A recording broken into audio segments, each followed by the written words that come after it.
Hello everybody, welcome to our channel. இன்றைக்கி நம்ம சேனலில் நான் உங்களுக்கு செஞ்சு காட்டப்பட்டது சிஷ்வான் சாஸ். வாங்க எப்படி செய்கிறதுன்னு பார்க்கலாம். அதுக்கு நான் 25 ரெட் சில்லி சிவப்பு மிளகாய் எடுத்து ஊற வச்சுருக்கேன் 2 மணி நேரம். அது கூடயே ஒரு 12 காஷ்மீரி சில்லி கலருக்காக போட்டால் ரொம்ப நல்லா கலராக சூப்பராக இருக்கும். இதை இப்போ நம்ம அரைச்சிக்கணும் வந்துடலாம். மிக்சியில் போட்டு அரைச்சிட்டு வந்துட்டேன். மிளகாவை இப்போ எப்படி செய்யறதுன்னு பார்க்கலாம். சாஸ் அடுப்பில் ஒரு பேன் வச்சு ஒரு 8 மேசைக்கரண்டி டேபிள் ஸ்பூன் அளவுக்கு எண்ணெய் ஊற்றிருக்கேன். எண்ணெய் கொஞ்சம் நிறைய ஊற்றணும். எண்ணெய் கொஞ்சம் நிறைய ஊற்றினாதான் இது இந்த சிஷ்வான் சாஸ் ரொம்ப நாளைக்கு கெடாத நல்லாயிருக்கும். எண்ணெய் நல்லா காயணும். எண்ணெய் காஞ்சதும் அதில் 3 டேபிள் ஸ்பூன் அளவு பூண்டு பொடியாக நறுக்கி வச்சுருக்கேன். அது சேர்த்துக்கலாம். 1½ ஸ்பூன் அளவுக்கு இஞ்சி பொடியாக நறுக்கி வச்சுக்கிறேன். அதையும் சேர்த்துக்கலாம். இஞ்சி பூண்டு நல்லா வதங்கணும். இஞ்சி பூண்டு நல்லா வதங்கி கோல்டன் கலரில் ஆயிடுச்சு. இப்போ நம்ம அரைச்சி வச்ச மிளகாவை சேர்த்துக்கலாம். சிம்மில் வச்சுக்கோங்க அடுப்பை.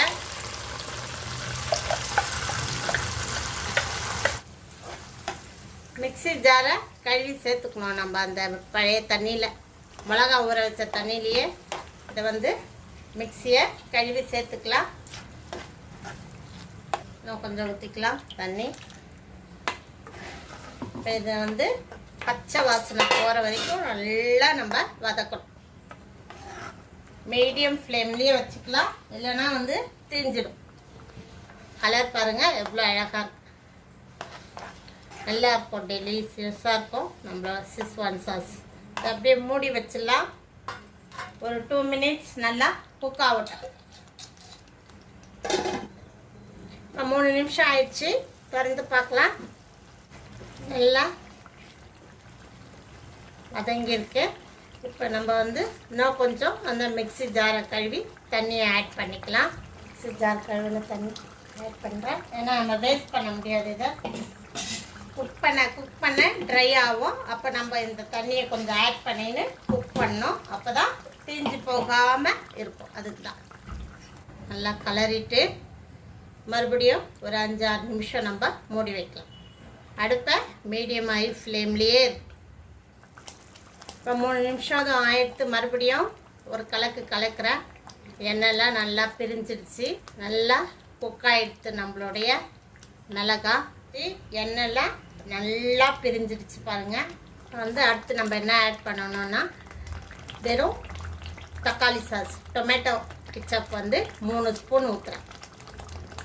வினிகர் ஒரு 3 ஸ்பூன்,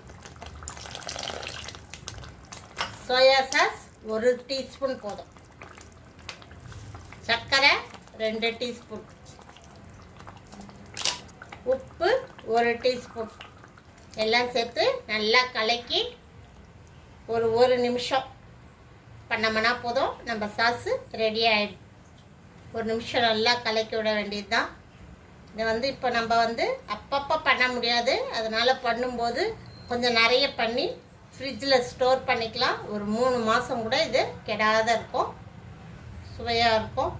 ஸோ இது நம்ம சிஷ்வான் ஃப்ரைட் ரைஸு, சிஷ்வான் நூடில் அதெல்லாம் பண்ணும்போது இந்த சாஸை யூஸ் பண்ணிக்கலாம்.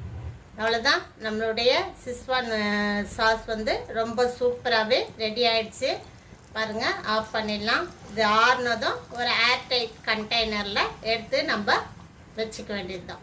இப்போ நம்ம சூப்பரான டேஸ்டான சிஷ்வான் சாஸ் ரெடி ஆகிடுது. இது நல்லா ஆறுன பிற்பாடு ஒரு ஏர்டைட் கண்டெய்னரில் போட்டு உள்ளே வச்சிடலாம். ஃப்ரிட்ஜில் இல்லை கண்ணாடி பாட்டிலில் போட்டு வச்சுக்கலாம். ரொம்ப டேஸ்ட்டாக இருக்கும்.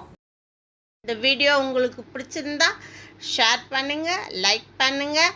புதுசாக பார்க்குறவங்க நம்ம சேனலை சப்ஸ்கிரைப் பண்ணிக்கின்னு அப்படியே பக்கத்தில் இருக்க பெல் ஐக்கானை டச் பண்ணிங்கன்னா ஆல்ன்ற நோட்டிஃபிகேஷன் வரும். அதை டச் பண்ணிங்கன்னா அப்போ தான் நான் போட்ட வீடியோ உங்களுக்கு உடனடியாக அப்டேட் ஆகும். தேங்க்யூ.